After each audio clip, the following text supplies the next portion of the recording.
히브리서 4장 9절에서 11절까지입니다. 히브리서 4장 9절입니다. 그런즉 안식할 때가 하나님의 백성에게 남아있도다. 이미 그의 안식에 들어간 자는 하나님이 자기의 일을 쉬심과 같이 그도 자기의 일을 쉬느니라. 그러므로 우리가 저 안식에 들어가기를 힘쓸지니 이는 누구든지 저 순종하지 아니하는 본에 빠지지 않게 하려 함이라. 아멘. 10절에 이미 그의 안식에 들어간 자는 하나님이 자기의 일을 쉬심과 같이 그도 자기의 일을 쉬느니라 합니다.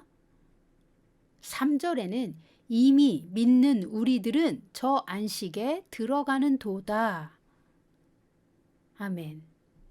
9절에는 하나님의 백성에게 안식할 때가 남아있도다. 이어서 10절은 이미 그의 안식에 들어간 자는 하나님이 자기의 일을 쉬심과 같이 그도 자기의 일을 쉬느니라 합니다. 오늘은 이미 안식에 들어간 자는 누구인지에 대해 나누겠습니다. 이 안식은 하나님의 집에 거하는 자들이 누리는 하나님의 안식을 말합니다. 예수님이 말씀하셨어요. 내가 주는 평화는 세상이 주는 것과 같지 않다. 히브리서가 말하는 그의 안식, 네, 하나님의 안식은 세상에서 누리는 쉼과 다르며 믿음으로 들어갈 수 있습니다.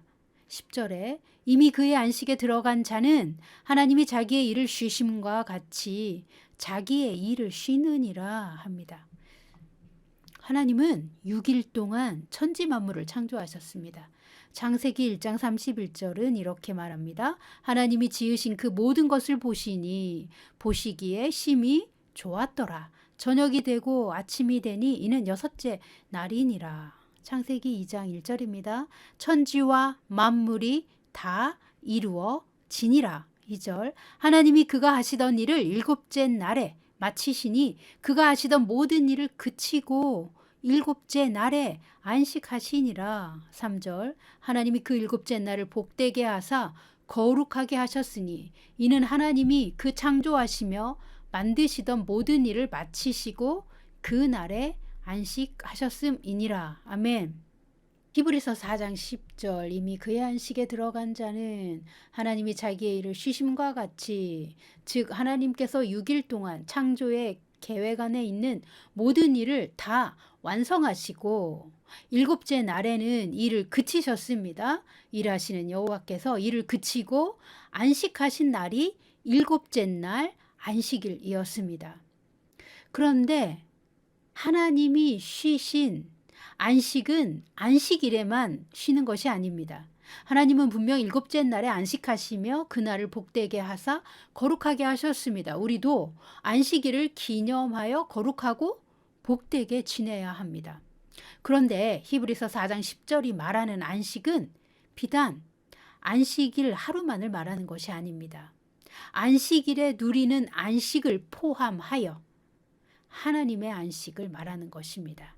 하나님이 자기의 일을 쉬심과 같이 이미 그의 안식에 들어간 자는 자기의 일을 쉬느니라.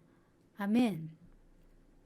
믿음으로 하나님의 안식에 들어간 자는 하나님이 모든 일을 완성하시고 그 하시던 일을 그치고 쉬신 것처럼 믿음으로 하나님의 안식에 들어가 자기의 일을 그치고 쉬는 자입니다. 쉰다는 것은 일단 일을 그치는 것입니다. 육체도 정신도 하던 일을 멈추고 다음 주에 그 일을 다시 시작하기 전까지는 안식에 들어가서 그 일을 멈추는 겁니다. 그리고 그리스도 예수 안에서 충분한 휴식을 취하는 것입니다. 하나님이 제정하신 안식일에는 오직 안식하는 것이 목적이자 사명입니다. 안식일에도 하나님이 주신 안식을 받지 않고 쉬지 못하는 사람은 하나님을 믿지 못하는 것입니다. 하나님이 나의 삶에 복을 주시는 분이고 나의 믿음에 상 주시는 분인 것을 믿는다면 우리는 하던 일을 그치고 하나님의 품 안에서 쉴 수 있습니다. 우리는 날마다 우리에게 맡겨진 사명을 충성된 마음으로 수행하고 또 저녁에는 안식하는 것입니다. 매일 주님 안에서 안식을 누릴 수 있습니다. 그래야만 다음 날의 사명을 또 열심히 감당할 수 있기 때문입니다. 그런데 일만 하고 쉬지 않으면 불신자와 다름없는 불신의 시스템에 들어가 사는 것입니다. 일만 하고 쉬지 않는 그 시스템이 심하면 하나님보다 그 일 자체를 더 숭배하는 것입니다. 일을 섬기면서 자기의 몸과 마음을 그 일의 노예로 취급하는 것입니다. 저는 청년 시절에 미래에 대한 불안과 현실적으로 성취하기 어려운 비전을 품고 있었기 때문에 강박에 시달리며 잠도 푹 자지 못하고 쉬는 시간에도 제대로 쉬지 못하고 살았습니다. 그렇다고 해서 생산성이 높았거나 남보다 더 나은 효과를 낸 것도 아닙니다. 그냥 생존에 급급한 삶을 살았습니다. 그러다가 30대에 과로로 쓰러져서 회복하는 데 오랜 시간이 걸렸습니다. 그런 이유 때문에 저는 쉬지 못하는 사람들의 심리를 매우 잘 이해할 수 있습니다. 24시간 항상 긴장 상태로 사는 사람은 몸이 아플 수밖에 없습니다. 항상 긴장하고 대기 중인 사람은 노예입니다. 군인도 쉴 때는 쉽니다. 그러나 쉬지 못하고 상시 대기 중인 사람은 누군가의 혹은 무엇인가의 노예 상태에 있는 것입니다. 마귀는 사람을 보이지 않는 손으로 압박하여 다람쥐가 쳇바퀴를 돌듯 무한 반복적으로 쉬지 않고 달리도록 사람을 몰아붙입니다. 잠시라도 안식을 누리는 사람이 있으면 그 시간에 무엇인가 쾌락으로 흥분하게 만듭니다. 심지어 휴가 가서도 열심히 일만 하고 오는 사람들이 많습니다. 일을 멈추면 큰일이라도 날 것 같은 불안과 강박이 많은 사람을 붙잡고 내몰리고 있는 시대에 우리가 살고 있습니다. 그러나 히브리서 4장은 이미 믿는 우리들은 그의 안식에 들어간다고 말합니다. 하나님이 일곱째 날 쉬심과 같이 우리도 우리의 일을 그치고 쉴 수 있습니다. 도대체 쉰다는 것은 무엇입니까? 무엇이 쉬는 것이고 무엇이 안식입니까? 안식이라는 말의 뜻은 편히 쉰다는 의미입니다. 쉼의 상태에 들어가려면 일단 몸이 많이 움직이지 않는 것이 좋습니다.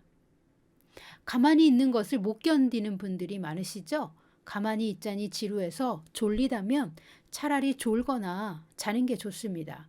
밤에 잠을 잘 때 우리의 뇌는 오히려 새로운 에너지를 비축합니다. 밤에도 뭔가를 보고 정신을 흥분시키면서 쉬지 못하다가 늦게야 잠들고 아침에는 정신없이 일어나서 기계적으로 움직여 일하러 가고 이런 생활을 반복하면 우리의 몸과 마음은 점점 회복 탄력성이 낮아집니다.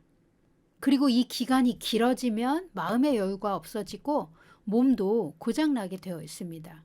쉰다는 것은 일단 몸이 하던 일을 멈추는 것입니다. 몸도 충분한 휴식이 필요합니다. 그렇지 않으면 염증이 생깁니다. 쉰다는 것은 몸뿐만 아니라 정신 활동도 늦추는 것입니다. 우리의 정신은 깨어있는 동안 잠시도 가만히 있지 않기 때문에 우리의 뇌가 과도하게 움직이는 일하는 시간을 정해놓고 그 일이 끝나면 잠시라도 휴식하는 시간을 가져야 합니다. 정신도 과로하지 않으려고 우리가 목표를 세워야 합니다. 자든지 명상하든지 천천히 산책하든지 평소에 늘 하던 일과 반대로 지내는 시간이 필요합니다. 너무 바쁜 사람은 게으르게 보내는 시간을 가질 수 있어야 합니다. 그래야 쉴 수 있습니다.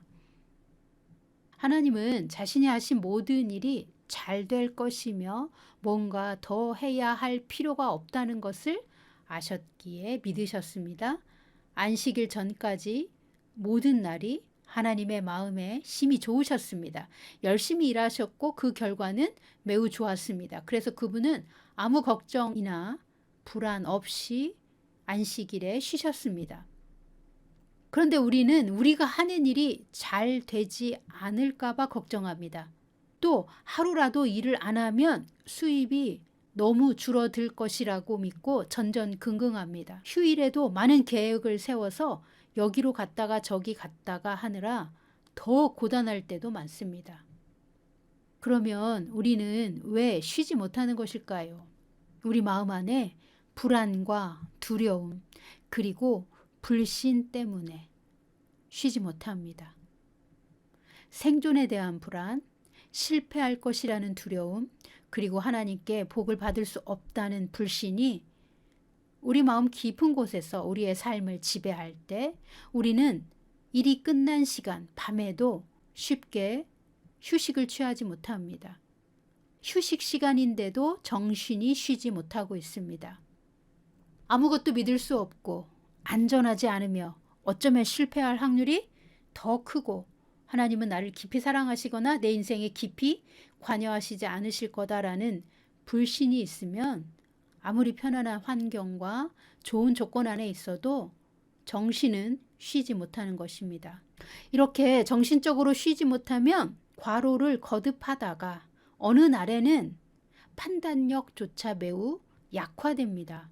어느 날에는 몸의 능률성도 떨어집니다. 자주 아프고 자주 심리적인 슬럼프에 빠집니다. 정신적으로 휴식을 취하는 것을 어려워하고 어떻게 해야 하는지 모르기 때문에 이런 사람들은 마음의 안심이 될 때까지 쉬지 않고 자기 자신을 밀어붙여서 몸을 움직이게 합니다. 쉬는 시간 없이 일에 몰두합니다. 언제 무슨 일이 터질지 몰라 항상 긴장하고 경계태세에 있는 것입니다. 그래서 자기를 둘러싼 모든 상황을 통합적으로 보지 못합니다. 터널 시야를 가지고 코앞에 있는 당장의 문제만 해결하려고 급급해합니다. 불안과 두려움 속에서 항상 시급한 문제만 해결하는 전투태세로 일상을 대합니다. 몸도 쉬지 못하지만 정신 심리도 자유가 없어서 늘 긴장과 경계태세에서 방어하느라 쉬는 시간에도 휴일에도 진정한 쉼을 얻지 못합니다. 하나님이 믿는 자에게 주신 안식을 받아들이지 않는 것입니다. 그러면 몸의 건강과 뇌의 역량은 약화됩니다. 몸의 건강도 쉽게 에너지를 소진하는 시스템이 되고 정신의 판단력도 약화되어 좋은 선택을 하지 못합니다. 젊은 날에는 이렇게 살아도 크게 이상 없이 지나갈 수 있습니다. 그런데 중년 이후에는 정신과 신체에 이상 신호들이 나타나기 시작합니다. 제가 설명한 쉬지 못하는 사람들의 정신구조는 성경에 출애굽기에 등장하는 광야의 이스라엘 백성 이야기입니다. 이 상태는 이집트의 노예들이 날마다 경험했던 노예 시스템의 불안과 두려움 그리고 학대자 주인에 대한 불신이었습니다.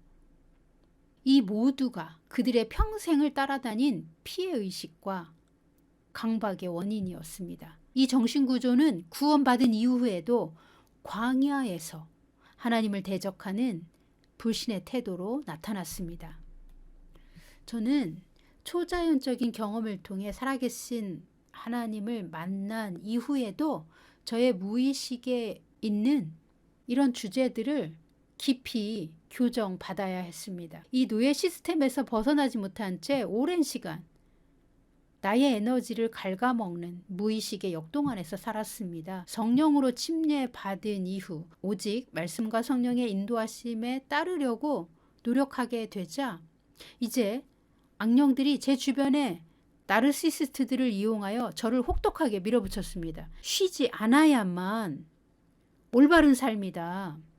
그리스도의 군사는 쉬지 않아야 된다. 그런 메시지를 계속 받았습니다. 저는 그것이 옳은 가르침인 줄 알고 겨우 비난을 면할 수 있는 상태로 저 자신을 밀어붙였습니다. 정신과 육체에 쉼을 주지 못하는 상태를 오래 지속했습니다. 결국엔 극단적인 지점까지 가서 제가 30대에 탈진하게 되었습니다. 건강 상태가 심각하게 극단적인 상황으로 무너졌습니다. 과로사 직전에 하나님은 저에게 저의 정신 구조를 객관적인 시선으로 볼 수 있도록 또 하나님의 관점으로 보도록 인도해 주셨습니다. 성인인데 혼자서 자기 일을 감당할 수 없을 만큼 건강이 무너지자 저의 전 인생에 대한 저의 관점이 이제는 모두 경보를 울려댔습니다. 뭔가 잘못됐다. 심각하게 잘못됐다. 만약 이대로 가면 모든 것이 끝나고 나는 죽고 말 것이다 라는 경보를 울려댔습니다. 그 경보는 정확하게 하나님이 주신 경고였습니다. 만약 하나님이 저를 붙드시지 않았다면 아마 저는 30대에 과로사로 죽었을 것입니다. 어린 자식들을 남겨둔 채 미련 많은 인생으로 끝이 났겠지요. 그 시절에 저는 모든 것이 망했습니다. 제가 애쓰고 힘써서 성취하려고 했던 모든 일에서 실패를 경험했습니다. 하나님을 만난 이후 믿음으로 살려고 발버둥치며 기도하고 어려운 선택과 결정을 했던 모든 것마저 마치 실패한 것처럼 보였습니다. 왜냐하면 건강이 바닥이 났으니까요. 설사 우리가 큰 실패를 경험했다 해도 다시 시작할 수 있다면 얼마나 좋겠습니까? 그런데 건강이 바닥이 나면 그 상황에서 쉽게 벗어날 수 없습니다. 최악의 건강 상태로 가면 회복할 수 있을지 없을지가 낙관할 수 없기 때문입니다. 하나님이 저에게 사업을 내려놓고 주님을 따르라 하셨을 때 하나님이 저의 삶에 언약을 주셨습니다. 그것은 안식이었습니다. 그러나 그 안식은 수동적으로 가만히 누워서 감이 떨어지기를 기다리는 방식으로 오지 않았습니다. 히브리서 4장 11절에 그러므로 우리가 저 안식에 들어가기를 힘쓸지니 이는 누구든지 저 순종하지 아니하는 본에 빠지지 않게 하려 함이라. 아멘. 히브리서 4장은 분명히 안식은 안식에 들어가기를 힘써야 된다고 말합니다. 저는 이 믿음의 훈련을 통합적으로 다 이해하지 못했습니다. 성령의 명령을 받아서 저의 본토 친척 아비집을 떠났습니다. 그러나 얼마나 많은 과정이 남아있고 얼마나 많은 시험을 거쳐야 비로소 나의 불신이 깨어지고 하나님이 원하시는 믿음에 일치할 수 있는지, 그리고 그 믿음으로 약속의 땅에 들어가는지 제대로 이해하지 못한 채 성령이 말씀하시자 제가 순종의 길을 나섰던 것입니다. 그래서 제가 건강을 잃어버렸을 때는 마치 제가 선택하고 결정한 모든 것이 잘못된 것처럼 큰 좌절과 실패감에 휩싸였습니다. 믿음은 거듭난 순간부터 장성한 분량까지 지속적으로 성장합니다. 물론 어떤 사람들은 아예 갓난아기 상태에서만 머물다가 인생을 마감하시는 분들도 많습니다. 그러나 믿음이라는 것은 한 번 믿고 완성되는 것이 아니라 많은 단계의 성장이 필요합니다. 진리를 아는 것도 많은 차원의 더 깊은 진리를 믿음의 성장과 함께 배우고 훈련하면서 알아가는 것입니다. 삶을 다하여 애쓰고 힘써서 믿음의 훈련을 통과하는 것이 하나님의 의도입니다. 그렇게 약속의 땅에 들어가기를 힘쓸 때, 즉 안식을 얻으려고 힘쓸 때에 우리의 믿음과 성품이 변화되고 성장합니다.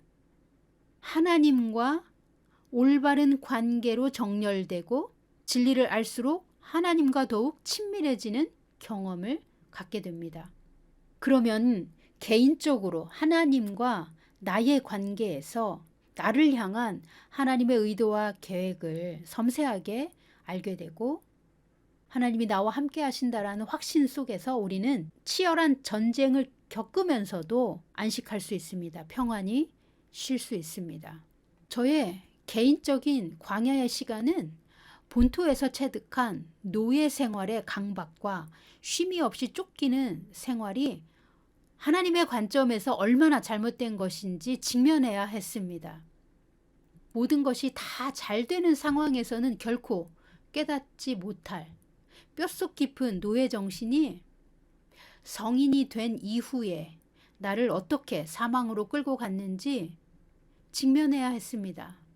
만약 제가 다른 사람들처럼 별 문제 없이 매우 건강했거나 제가 했던 일이 잘 되어서 큰 걱정이 없이 살았다면, 하나님의 부르심을 전면에서 막아서는 그런 핍박자가 없었다면 아마 저는 제 내면의 깊은 목소리를 듣지 못했을 것입니다. 몸이 아파서 아무 일도 할 수 없어 환자복을 입고 누워있으면 아무리 강한 사람이라 해도 자신의 의무나 책임 따위를 수행할 수 없습니다. 그 상태는 한 사람에게 매우 취약한 상황이 됩니다. 누군가의 돌봄과 도움 없이 자신의 생명을 유지하는 것조차 어려운 상태는 사람에게 가장 무력한 상태가 되는 것입니다. 그렇게 최악의 상황, 가장 무력한 상황이 되어서야 비로소 고독하게 나 자신을 더 깊이 들여다보고 나의 상태를 통찰할 수 있게 되었습니다. 나의 내면 깊은 곳에 그 무의식의 소리를 직면해야 했습니다. 저의 인생 중 그 시간, 그 과정이 가장 고통스럽고 답답한 시간이었습니다. 모두가 전진하고 있을 때 나만 뒤에 남겨져 있다고 느끼는 패배감과 불안 때문에 현실은 답답했고 미래는 소망이 없어 보였습니다. 거기까지 오는데 너무 노력하고 애썼기 때문에 그 결과가 더욱 참담했던 것입니다. 나는 하나님을 믿고 본토 친척 아비집을 떠나왔는데, 나는 성령이 말씀하시는 대로 순종했는데 왜 이런 재난이 닥쳤을까? 내가 무엇을 잘못한 것일까? 이 상황에서 주님은 나에게 무엇을 가르치시려고 이런 고난을 주신 것일까? 내가 들어야 할 주님의 말씀은 무엇일까? 주님께 묻고 기도하고 또 기도했습니다. 주님의 의도는 그 시간을 통하여 제가 저의 내면의 목소리를 비로소 듣게 하셨습니다. 아무 일도 안 하고 쉰다는 것이 나에게 얼마나 죄책감을 주는지, 징계받을지도 모른다는 두려움과 쓸모없고 게으른 인간이라는 비난이 무서웠습니다. 끝없이 쉬지 말고 꼼지락거리라는 말이 들렸습니다. 가만히 있지만 말고 계속 움직이라는 노예 교관의 무서운 목소리가 저를 압박했습니다. 마치 영화에 나오는 노예 상인이 끌려가는 노예들이 가다가 멈추면 가시채찍을 휘두를 것처럼 무서운 기세로 몸이 아픈 나 자신을 향해 내면의 목소리가 소리를 질러댔습니다. 그렇게 가만히 있으면 안 된다라고 말했습니다. 그런데 그 이전에 전 인생이 너무도 쉼 없이 애쓰고 희생하고 노력만 했기 때문에 더 짜내야 짜낼 수 있는 에너지는 이미 고갈되고 바닥이 난 상태였습니다. 자동차에 기름이 바닥나면 아무리 무슨 수를 써도 자동차는 자구력으로 달리지 못합니다. 기름을 넣어주거나 견인차가 와서 끌고 가야 갈 수 있습니다. 몸의 탈진이라는 것은 몸의 기능이 제대로 작동할 수 없을 만큼 생체 에너지가 고갈되었다는 의미입니다. 그 지경에 이르러서도 내가 왜 이 자리에 멈추게 된 것인지 그때는 이해할 수 없었습니다. 하나님은 저에게 하나님의 안식을 주시려고 저의 본토 친척 아비집을 떠나라고 하셨습니다. 그런데 그 안식을 얻기 위해서는 광야 훈련이 필요했습니다. 광야는 우리의 모든 이슈와 쓴 마음이 노골적으로 드러나는 장소입니다. 믿음에 반대하는 모든 불신의 요소가 아우성치는 장소입니다. 믿음이 아닌 것을 모두 버리는 광야의 훈련이 거의 끝나고 이제 믿음으로 약속의 땅에 들어갈 시간이 되자 가나안 7 족속이 기다리고 있었습니다. 하나님은 이 마지막 세대를 용사로 부르셨습니다. 여호수아와 갈렙처럼 전사 하나님과 함께 동행하여 우리를 보내신 현장에서 가나안 7 족속을 몰아내고 하나님의 나라가 임하도록 전쟁하는 용사들입니다. 이 마지막 세대의 용사들은 세상도 마귀도 두려워하지 않으며 오직 말씀하시는 사령관의 지시대로 움직이는 자들입니다. 절대로 실패하지 않으시는 하나님의 용사들입니다. 여호수아와 갈렙처럼 어린 자식들을 데리고 하나님이 말씀하신 약속의 땅에 들어가야 합니다. 이 약속의 땅 안식에 들어가기 위해 힘써야 한다는 것은 광야를 통해 믿음의 훈련을 받아야 하고 유업을 얻기 위해서는 전쟁이 있다는 말입니다. 전쟁하지 않으면 유업을 빼앗긴 채 뒤로 물러서는 것입니다. 전쟁하지 않으면 여전히 광야에서 헤매고 있는 것입니다. 오늘날 믿는 우리는 믿음으로 안식에 들어갑니다. 우리의 내면의 어둠을 몰아내고 믿음으로 전쟁합니다. 기꺼이 마귀가 보내는 악한 영들과 맞서서 전쟁합니다. 마음 깊은 곳에 있는 불안과 두려움, 불신을 뿌리째 뽑아 던지고 진리와 성령의 능력으로 무장하여 마귀가 보내는 어둠의 영들을 상대할 수 있는 믿음으로 거듭나는 것입니다. 우리를 공격하는 어둠의 세력이 우리를 볼 때 무서워서 도망가는 상태가 바로 우리가 안식을 얻은 상태입니다. 우리는 진리의 말씀으로 전신갑주를 입고 사령관의 지시를 기다립니다. 그러나 주님께서 쉬라 하면 쉬는 것입니다. 그래서 우리는 어떤 두려움도 용납하지 않습니다. 주님의 권위 아래 있을 때 우리는 주님의 권세로 악마를 이기는 것입니다. 지존자의 날개 아래서 쉬고 잘 때에 우리는 새 힘을 얻습니다. 우리가 반드시 예수 안에서 승리할 것을 알기에 쉴 수 있고 또 다시 전쟁할 수 있습니다. 안식은 우리 내면의 어둠을 다 몰아내고 전적으로 하나님을 신뢰하는 상태에서 누릴 수 있습니다. 안식은 하나님의 품 안에서 자는 것입니다. 내일 당장 다시 어떤 전쟁을 치르게 되더라도 오늘은 오늘의 안식을 주님의 품에서 누리는 것입니다. 우리가 더 이상 마귀를 두려워하지 않으며 영적 전쟁을 피하지 않으면 이제는 반대로 마귀가 우리를 무서워하게 됩니다. 아무 대적도 나의 부르심과 나의 삶에 접근할 수 있는 권한이 없다는 것을 알고 오직 하나님을 신뢰하고 하나님의 영으로 인도하심을 받으며 믿음으로 영원한 안식 안에 들어갈 수 있습니다. 하나님께 사랑받는 자녀 모두는 믿음을 훈련하여 안식 안에 들어갈 수 있습니다.